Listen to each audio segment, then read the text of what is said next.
taliyaha ciidanka asluubta degmada Gardag Gaashaale Cabdullaahi Axmed Talan ayaa muddadii uu joogay xabsiga degmada Gardag waxa uu ka muujiyay waxqabad la taaban karo isagoo wax badan ka bedelay bilicda xabsiga isla markaana ku soo kordhiyay dhismayaal horle. taliyaha ayaa sidoo kale maanta ka bilaabay dhirayn uu 60 geed oo dhira ku beerayo wajahada hore ee xabsiga degmada Gardag isagoo taliyuhu u mahad celiyay wasaaradda deegaanka oo iyadu ugu deeqday dhirtan sidoo kalena sheegtay inay dhir kale soo gaarsiin doonto. taliyaha ayaa carabaabay inuu muddada uu joogo xabsiga degmada Gardag uu rajeynayo inuu ku beero 300 oo geed sida wax weyn uga tarto bilicda xabsiga degmada Gardag.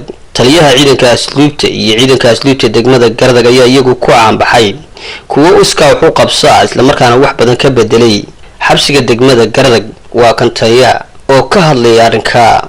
waa maalin taariikhi ah waxaan beeraynaa maanta dhirtii maaragtay bini'aadanka iyo dad iyo xoolaba u ahayd faa'iidada. markaan nimid waxaan ballan qaaday inaan 300 oo geed oo beero dhirta bini'aadanku harsada. maanta bilowgeedii waxaan beeray ilaa 60 geed oo dhirta kala duwan ee quruxda iyo bilicda iyo harkaba leh.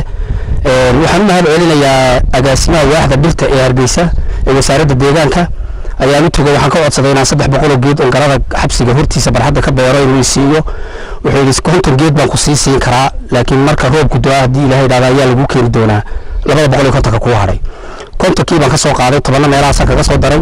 hadda maanta waxaan beernay 60 geed oo geedihii ugu quruxda iyo bilicda badnaaya wadalka sindeedan ku waraabinayna biyo macaan bay hayd biyo milixdan ka ilaalinaynay bilo inta marka uu horeysa si uu hana qaado oo geedku u tayeysmo ayaan biyo macaan ku shubaynay maadaama milixda si diidayaan oo aanay dhirta isku fiicnaan biyaha milixda leh.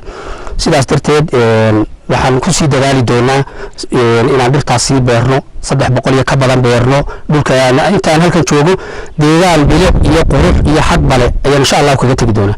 deerka xabsiga hadda beerto oo yar gaaban yahay wada aragteen dhismii baan ku wadaa. deerka waa la beeraynayaa deer amaana oo xagga dusha ugu soo dhici karin gudahana maxbuusaan ka dhici karin waa ka dhiganaa hadii Ilaahay raaw. marka wasaaradda deegaanka waxaan si gaar ah uga soo codsanayaa in marka roobku doo 200 taliyaha ciidanka asluubta degmada Gardag Gaashaale Cabdullaahi Axmed Talan ayaa muddadii uu joogay xabsiga degmada Gardag wax badan ku soo kordhiyay isla markaana wax badan ka bedelay bilicda iyo qaab dhismeedka xabsiga degmada Gardag. waa madar sire warbaahinta qaranka Jamhuuriyadda Soomaaliland Gardag.